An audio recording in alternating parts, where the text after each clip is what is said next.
শুক্রবার সকাল 10:38 রিখটার স্কেলে 5.7 মাত্রার ভূমিকম্পে কেঁপে ওঠে রাজধানী ঢাকাসহ দেশের বিভিন্ন এলাকা।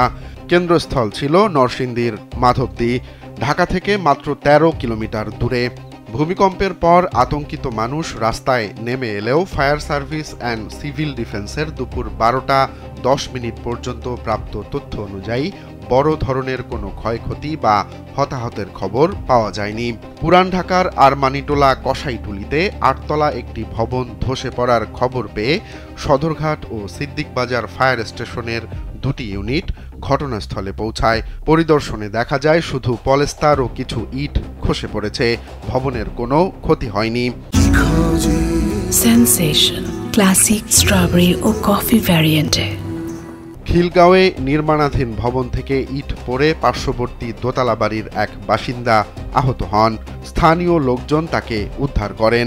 সূত্রাপুরের স্বামীবাগে 8তলা একটি ভবন হেলে পড়ার খবরে ফায়ার সার্ভিসের দল যায়। কলাবাগানে 7তলা ভবন হেলে পড়ার গুজবে মোহাম্মদপুর ফায়ার স্টেশনের ইউনিট গেলেও ভবন ঠিকঠাক পাওয়া যায়। প্রধান উপদেষ্টার কার্যালয়ের ক্ষতির গুজব উঠলেও পরিদর্শনে কোনো সমস্যা মেলেনি।